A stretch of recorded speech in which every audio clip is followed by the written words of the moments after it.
हरि ओम तत्सत् श्रीमते रामचंद्राय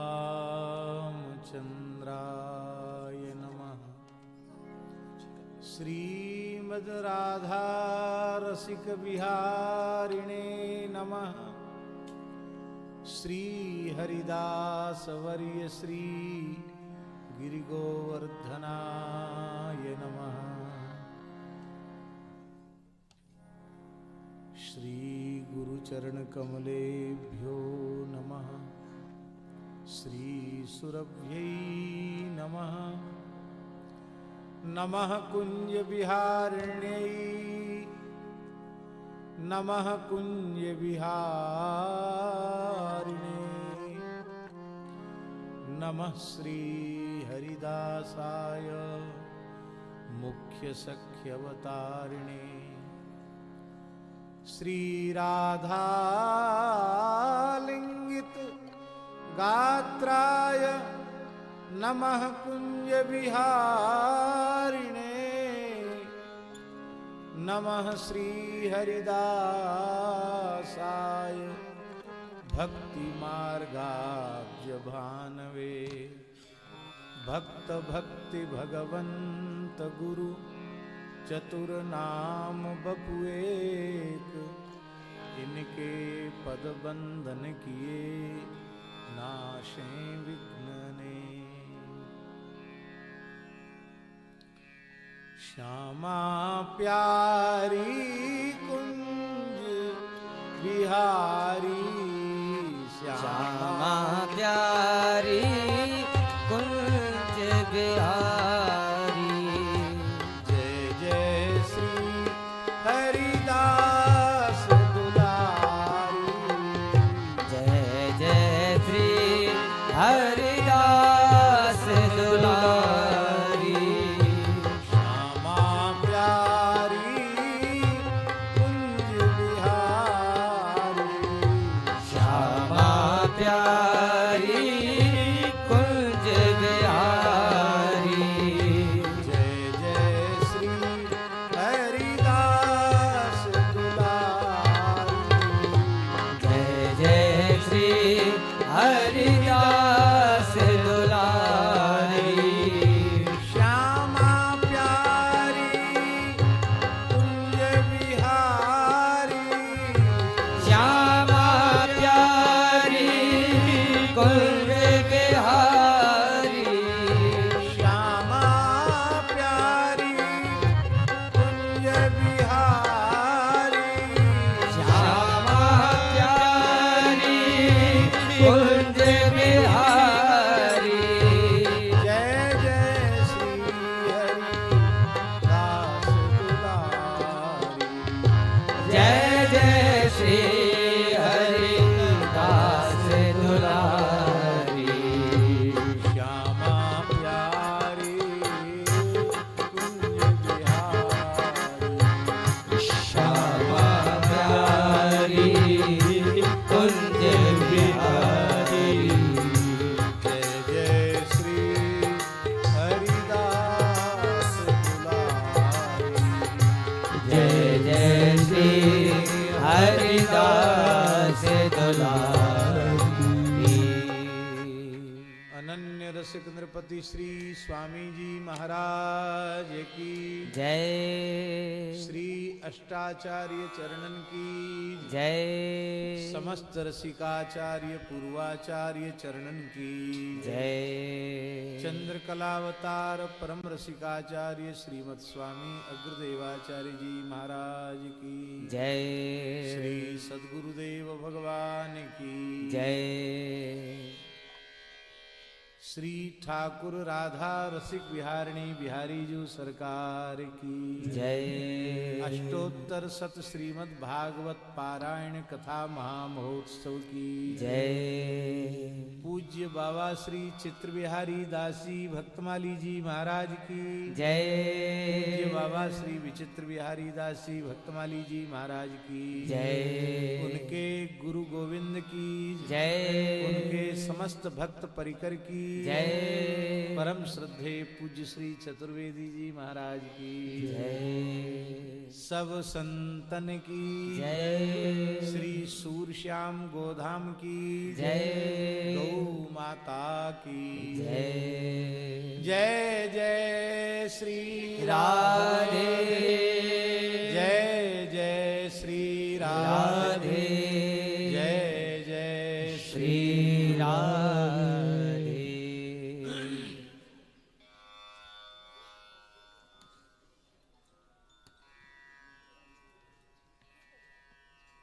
श्री राधा रसिक बिहारी जी की कोटि कोटि कंदर्प दर्प दलन करने वाली मधुर छटा का दर्शन करके इतना अद्भुत आनंद होता है कि रूप के रंगी रंगी मेरी अखियां। ऐसा अद्भुत स्वरूप है हमारे श्री राधा रसिक बिहारी जी का, और इतनी लाड़ चाव की सेवा है कि क्या कहना। वैसे श्री गिरिराज जी विशुद्ध वृंदावन है।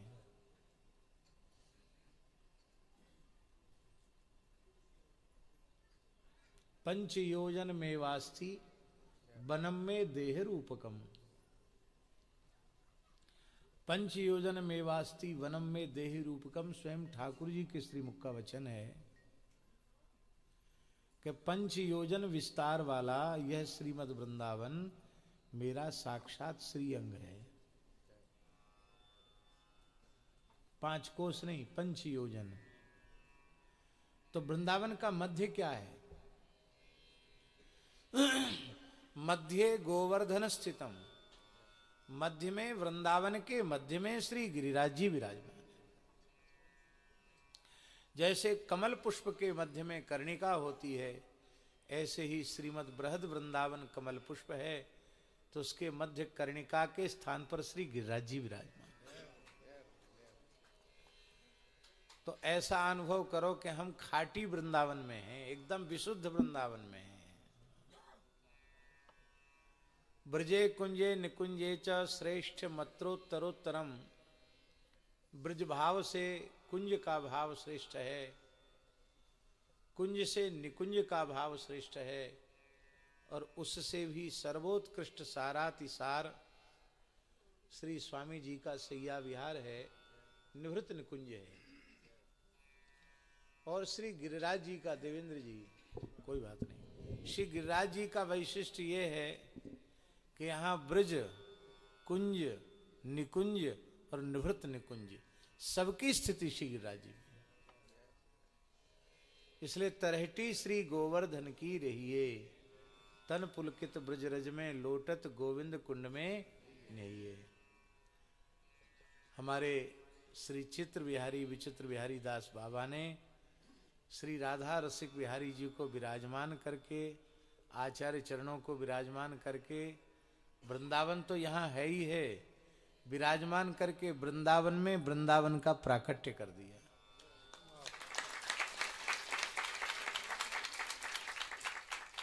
हम तो सच्ची बताएं, हम ये सोच रहे कि बाबा कहूँ बाहर गए इसलिए दर्शन नहीं हुआ। हमें ये यहाँ उत्सव चल रहा है इसकी जानकारी नहीं थी। तो बाबा कहीं बाहर गए, क्योंकि सेवा के क्रम में बाहर पधारते रहते हैं। लेकिन आज ठाकुर जी का दर्शन किया तो हमारा श्री गिरिराज जी में आना सफल हो गया, सार्थक हो गया। और गौशाला की अहरनिश सेवा में समर्पित देवेंद्र जी तो यहीं रहते हैं, यहीं निवास करते हैं। वो बड़ी प्रसन्नता की बात है। हमें कल यदि श्री द्वारिका न जाना होता तो हम कल समाज में भी दर्शन करते। यह ऐसा पहली बार ऐसा अवसर है कि रस महोत्सव में पूज्य गोरीलाल कुंजमाले महाराज जी विराज रहे हैं और हमारी वहाँ प्रत्यक्ष उपस्थिति नहीं है। कल महाराज जी का फोन आया था, बोले जय जय सुनो लग रहा है, बारात कैसे होगी? बोले बेटी वाले तो पहले से आए कि वहाँ जमे 26 तारीख से, और आपका तो खबर ही नहीं है, बारात में कैसे होगा। हमने कि कोई बात नहीं, आज बारात है वहाँ की। इनको कहा भी था कि कैसे भी करके बारात में आ जाए, लेकिन संभव नहीं था। तो कल पहुँचेंगे वहाँ। और आज वहाँ रास है। रास तो नित्य ही है, पर आज रास में वहाँ छोटे ठाकुर जी की विशेष इच्छा है, ब्रजवासियों की इच्छा है कि रास में हाजिरी हो जाए। तो हमारे लिए शायद लेट करेंगे, तो यहाँ से थोड़ा वहाँ भी जाना होगा। और कल सवेरे 6 बजे के पहले ही प्रस्थान करना होगा। यद्यपि द्वारिका तक सीधी यात्रा है नहीं, तो फिर व्यवस्था बनाने वाले लोगों ने छोटे प्लेन की व्यवस्था की है, चार्टर की। उससे पोरबंदर उतर जाएंगे, वहाँ से फिर 100 किलोमीटर द्वारिका दर्शन करके जहाज रहेगा, फिर वहीं से सूरत चले जाएंगे। तो अति व्यस्तता में हम आए, नहीं तो हम पूरे संकीर्तन में बैठते, क्योंकि इतना सुंदर गा रही हैं ये बहन। हमने पूछा बाबा से, बोले जयपुर विराजती हैं और आचार्य चरण की कृपा पात्र हैं। क्या कहना, बहुत मधुर कंठ है और बड़े तन्मय होकर के बड़े भाव से गा रही हैं। अत्यंत प्रसन्नता है। देखिए, स्कंद पुराण में ब्रह्मा जी का और श्री जगन्नाथ जी का संवाद है। पुरुषोत्तम खंड में, पुरुषोत्तम महात्म्य जहाँ जगन्नाथ जी के प्रादुर्भाव की लीला है, वहाँ वर्णन है। तो ब्रह्मा जी ने प्रश्न किया है कि आपके नित्य धाम की प्राप्ति का कौन कौन अधिकारी है। तो प्रकरण बड़ा है, लेकिन जो मूल बात हम निवेदन करना चाह रहे हैं, ब्रह्मा जी ने, भगवान जगन्नाथ जी ने कहा, जो प्रेमी वैष्णव मेरे नाम रूप गुण लीला का झूम करके गा बजाकर राग ताल और स्वर में मेरे नाम रूप गुण लीला का कीर्तन करते हैं, मेरे नित्य धाम की प्राप्ति के अधिकारी। तो ये कितना बड़ा भगवान का आश्वासन है कि भैया, कहते भैया नचैया बजवैयन को कहा होएगो।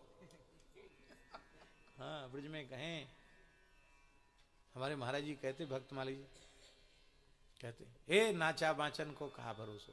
ऐसे ब्रजवासी में, जैसे ब्याह शादी में तो नाचा बाचा, बाचा माने कथक खड़ा और नाचा माने रास करवे वारे, नृत्य करवे वारे। पर भैया, नृत्य करने वाले, गायन करने वाले, ठाकुर जी को नाम रूप लीला को गागा कर रिझाने वाले, उनके लिए ठाकुर जी का आश्वासन है, वे मेरे नित्य धाम के अधिकारी।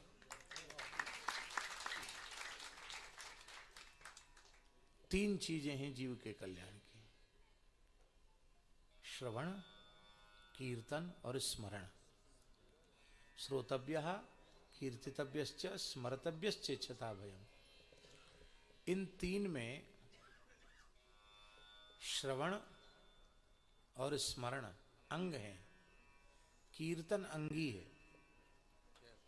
अंग अंगी में अंगी ही प्रधान होता है।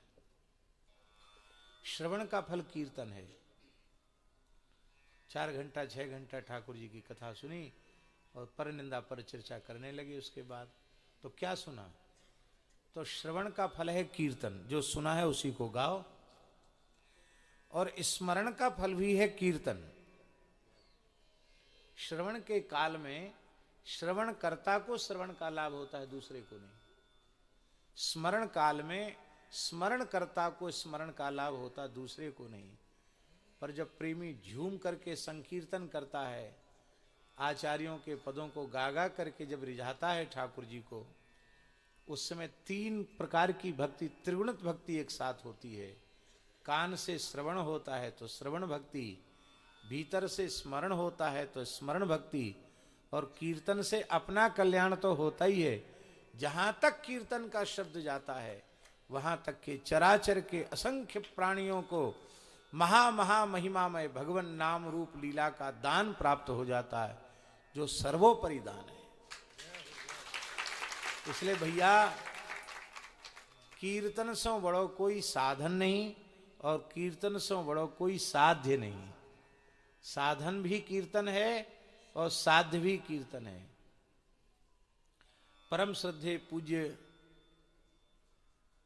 श्री रसिक बिहारी दास जी, रसिका पागल बाबा जी, जिन्होंने अपने स्वर से, अपने संगीत से पूरे विश्व को झुमा दिया, एक हमारे ब्रज की एक अनुपम विभूति, आज लौकिक दृष्टि से उनके मंगलमय स्वरूप का दर्शन नहीं हो रहा है। लेकिन हमारा ऐसा विश्वास है कि जो सेवा वे यहाँ कर रहे थे, यहाँ भौतिक शरीर था, शरीर का प्रारब्ध शरीर के साथ था, लेकिन अब दिव्य सहचरी स्वरूप से कुंज में एकदम निकट बैठ करके अपने प्रिया लाल को रिझा रहे हैं। तो जो साधन यहाँ हो रहा है वही साधन वहाँ, इसलिए साधन भी यही और साध्य के निकट पहुँचने के बाद साध्य भी वही, वहाँ भी वही। और हमारे ये जो दोनों गुरु भाई हैं, रूप सनातन जी की जोड़ी कहें या राम लक्ष्मण की जोड़ी कहें, किसकी जोड़ी कहें, ऐसे ये दोनों गुरु भाई जो सेवा यहाँ कर रहे हैं, जब श्री किशोरी जी चाहेंगी तो यही सेवा वहाँ भी करेंगे। और हम सबको यही करना है, जो यहाँ किया है, जीवन भर किया है, वहीं अपने ठाकुर जी के चरणों में पहुँच करके करना है। बस ये लक्ष्य भीतर से दृढ़ रहे, पक्का रहे। और भले ही डिब्बे में कोयला भरा हो, इंजन से कनेक्शन बढ़िया से जुड़ा हुआ हो, तो जहां इंजन जाएगा वहां डिब्बे जाएंगे, भले ही उसमें कोयला भरा हो। आचार्य चरण इंजन है, हम सब डिब्बा हैं, उनसे हमारा संबंध जुड़ गया तो जहां उन्हें पहुंचना है वहीं हमें पहुंचना है, हमें इधर उधर नहीं जाना है। और भले ही डिब्बे में हीरे जवाहरात भरे हों, इंजन से कनेक्शन ना हो तो वहीं लुट जाएगा, जंक्शन पे ही लुट जाएगा। इसलिए आचार्य प्रपत्ति बहुत आवश्यक है। और आचार्य गुरुजन कहीं जाते नहीं है। व्यासी की एक साखी है, हरिराम व्यासी। आदि मध्य अरु अंत में यह रसिकन की रीति, संत सवे गुरुदेव हैं, व्यास ही यह परती। हरिराम व्यासी कह रहे हैं कि आदि में, मध्य में, अंत में रसिकों की रस रीति यही है कि जितने संत हैं ये सब गुरु महाराज हैं। ये भाव रहेगा साधक में तो सारा जीवन पवित्र रहेगा। नहीं तो ये होगा अब क्या है, अब तो गुरु जी है ही नहीं, अब हमारे ऊपर क्या, अब तो हम खुद ही गुरु हो गए भैया। नहीं, खुद गुरु नहीं, हम तो सदा गुरुजनों के चरणों के दास हैं। दासानुदासो भवितास्मि भूयः, हम दास नहीं दासानुदास हैं। तो ये भाव जब रहेगा कि इन संतों के रूप में गुरुदेव विराजमान हैं, तो जीवन पवित्र रहेगा, जीवन मर्यादित रहेगा, और जो लक्ष्य है उससे फिर वृत्ति डिगेगी नहीं। यही हम सब जीवों के कल्याण का मार्ग है। राधा रसिक बिहारी हम सब पर कृपा करें। इन्हीं शब्दों के साथ राधा रसिक बिहारी जी को प्रणाम करते हुए सभी संतों को, ब्राह्मणों को, ब्रजवासियों को, वैष्णवों को यथा योग्य वंदन करते हुए पूज्य श्री चतुर्वेदी जी को प्रणाम करते हैं। आपके बाबा थे परम पूज्य पंडित श्री जनार्दन जी चतुर्वेदी जी महाराज, आपके पितामह थे। और दास का ये बड़ा सौभाग्य कि हमें उनका बहुत स्नेह, बहुत वात्सल्य मिला। उड़िया बाबा में विराजते तो हम दर्शन करने जाते, कुछ न कुछ भागवत जी की चर्चा करते। ऐसा संयमित, ऐसा साधन संपन्न, इतना सजग सावधान जीवन, ऐसा पवित्रतम जीवन इस कराल कलिकाल में तो अति दुर्लभ है, जैसा पूज्य चतुर्वेदी जी का था। हमने खूब दर्शन, धर्म संघ वाले गुरुजी से उनका बड़ा प्रेम था। गुरुजी के यहाँ 2 बार तो वर्ष में आते ही थे, एक कृपात्री जी की जयंती के अवसर पर, एक गीता जयंती पे। हम भी कभी उधर अखंडानंद आश्रम जाते, उड़िया बाबा आश्रम में जाके पंडित जी का दर्शन जरूर करते। तो बड़ा स्नेह करते हो, भागवत जी की कोई ना कोई बात सुनाते। जीवन भर भागवत जी का पारायण किया उन्होंने। तो ऐसे पूज्य चतुर्वेदी जी के पौत्र, और इन्होंने व्यास रूप में यहाँ कथा वाचन किया। ये बहुत सौभाग्य की बात है। आप सबके सौभाग्य की सराहना करते हुए पुनः पुनः श्री राधा रसिक बिहारी जी को, गिरिराज जी को प्रणाम। जय जय श्री राधे, जय जय श्यामा, जय जय श्याम, जय जय श्री वृंदावन, जय जय श्यामा, जय जय श्याम, जय जय श्री वृंदावन धाम।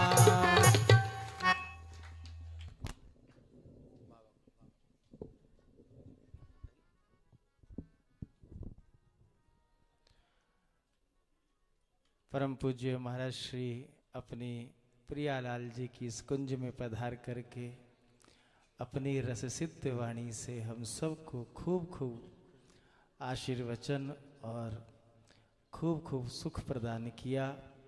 जय जय के चरणों में यही प्रार्थना है।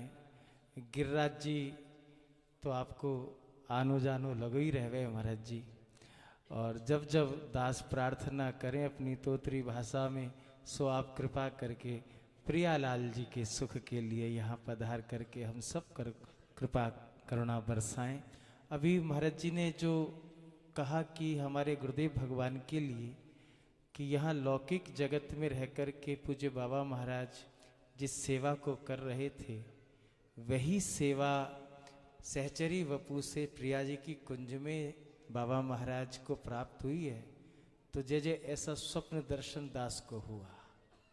ऐसा दर्शन हुआ कि निर्जन वन में गुरुदेव सरकार विराजे भये हैं और श्री ललिता महारानी कृपा कर रही हैं किसी कुंज के झरोखा से, और उनके करकंज से कोई तेज पुंज निकल रहा है, और हमारे पूज्य बाबा महाराज इस लौकिक जगत में जिस रूप से, जिस वपू से हम उनका दर्शन करते थे, जिस वपू में, तो श्री ललिता जी की ऐसी कृपा हुई कि उस निर्जन वन में पूज्य सदगुरुदेव भगवान को सहचरी वपू प्रदान किया, और वो स्वप्न दर्शन हुआ। और वो स्वप्न दर्शन हमने किसी को बताया तो सरकार आपको दर्शन कराएं कि पूज्य महाराज श्री अपनी दिव्य दृष्टि से शायद ऐसा दर्शन कर रहे होंगे, तभी उनके पावन मुखार बिंद से यह दर्शन हुआ। क्योंकि महाराज जी ने कहीं ना कहीं तो ऐसा बाबा के विषय में स्मरण किया होगा कि वो निज सहचरी वपू को प्राप्त होकर के प्रिया जी की सेवा में पहुंचे हैं। तो ऐसा दास को स्वप्न में दर्शन हुआ था। जय जय। तो आप गुरुजन हैं हमारे, आप कृपा करते रहें, अपनी छत्र छाया में हमको महाराज जी पालते रहें, बस यही आपके चरणों में खूब खूब प्रार्थना है। और सदा से ही आपका श्री कृष्ण कृपा कुंज वाले महाराज जी का, आप सबका खूब कवच हमारे ऊपर है, था, रहेगा, ऐसा हमको पूर्ण विश्वास है। और उसी बल पे ब्रजवास बना हुआ है। आप संतन की खूब खूब कृपा बने, यही मंगल प्रार्थना आपके श्री चरणों में। जय जय श्री हरिदास। जय श्री हरिदास।